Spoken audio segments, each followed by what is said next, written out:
अस्सलाम वालेकुम my YouTube family, कैसी आई हो आप सब ठीक होंगे जी। मैंने बनाई थी लबेशरी अपने तरीके से, जो झटपट और जल्दी बन जाने वाली है जी। और आपके जब मेहमान आए उससे आने से कुछ देर पहले या आप रात को बना के रख दें ताकि ये ठंडी हो जाए, और ठंडे का जो मीठा होता है वो सर्व करें तो ज़्यादा अच्छा लगता है। चलते हैं रेसिपी की तरफ। यहाँ पे मैंने ले लिए दूध को रख दिया मैंने बॉयल होने के लिए। तकरीबन है ये 2.25 किलो दूध, और इसके अंदर मैंने 3 से 4 सब्ज़ इलायचियाँ डाल दी हैं जी, ताकि खुशबू अच्छी आए। और यहाँ पे एक तरफ मैंने सवैयाँ, कलरफुल जो सवैयाँ हैं उनको बॉयल कर लिया था। मैं आपको दिखा रही हूँ कि कितनी मैंने बॉयल की थी, तकरीबन डन ही थी ये। और उसके बाद ये सारी मैंने उठा के डाल दी है इस दूध के अंदर।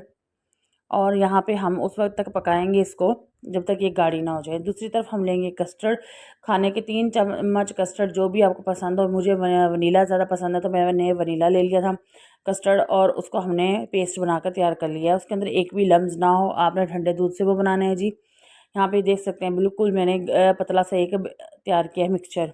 अभी मिक्सचर को उठाएंगे और हम साथ साथ में एक एक कप हम यहाँ पे लेंगे चीनी का, और वो हमने डाल देंगे। चीनी आपने अपने जायके के मुताबिक हिसाब, जैसे जितना मीठा आप खाते हैं उस हिसाब से आपने इसके अंदर डालनी है।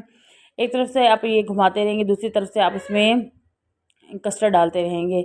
ये बन के तैयार हो जाएगी बहुत जल्दी, झटपट। और मेरे चैनल को करें सब्सक्राइब, लाइक और शेयर। और वीडियो का फीडबैक देना बेहद ज़रूरी है जी, प्लीज़ फीडबैक ज़रूर दिया करें।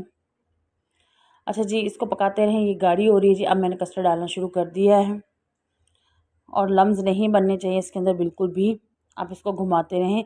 अगर आपकी इस तरह घुमाने से नहीं बनती तो आप जो जिसे अंडा बीट करते हैं उसके साथ भी आप बीटर की मदद से इसको अच्छे से बीट कर सकते हैं, उससे बिल्कुल भी लम्स नहीं बनेंगे। यहाँ पे मैंने इसको बना के एक साइड पे रख दिया है, चूल्हा बंद कर दिया है ठंडा होने के लिए।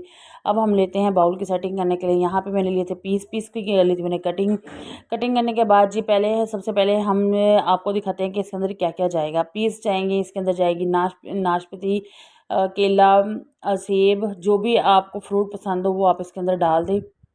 उसके बाद यहाँ पे मैंने रसगुल्ले रखे हुए हैं, और उसके बाद हमने यहाँ पे रखी हुई फ्रूट कॉकटेल। इसको आप वॉश कर लिए ज़रूर। यहाँ पे हमने कुछ पीस रखे हैं केक के, कुछ हमने कॉकटेल डाला, कुछ फ्रूट डाला, और फिर इसके ऊपर से हमने एक लेयर डाल दी यहाँ पे लबेशरी की, जो कि हमने बनाकर तैयार की हुई है। फिर इसके ऊपर दोबारा से ये चीज़ें हमने रिपीट करनी है। जितनी लेयर्स आप बना सकते हैं, या आपके बाउल में जितनी जगह है उतनी लेयर्स आप इस पर बनाएं, और बना के इसको करते हैं आप सेट, ठंडा होने के लिए रखते हैं ज़रूर। और रसगुल्ले इसमें ज़रूर जाएंगे जी। आप चाहे गुलाब जामुन रख लें और चाहे छोटे रसगुल्ले रख लें, ये लाजमी जाएंगी। ये डिश के लिए समझ लें कि एक ख़ास चीज़ है। लेकिन अगर आप नहीं भी डालना चाहते तो अवॉइड भी कर सकते हैं, लेकिन मेरे ख्याल में कि ये ज़रूर जानी चाहिए। यहाँ पे हम कॉकटेल डालेंगे। यहाँ पे आप पिस्ता, काजू, बादाम किसी चीज़ का भी इस्तेमाल कर सकते हैं, लेकिन मुझे फ्रूट कॉकटेल ज़्यादा अच्छे लगते हैं। मैंने फ्रूट कॉकटेल डाला और हमने इसको कर दिया डिश आउट। इसकी फाइनल लुक देने लगे हैं। यहाँ पे हम गार्निश करेंगे। हमने यहाँ पे रखे हैं रसगुल्ले। रसगुल्लों को करूँगी मैं सेट।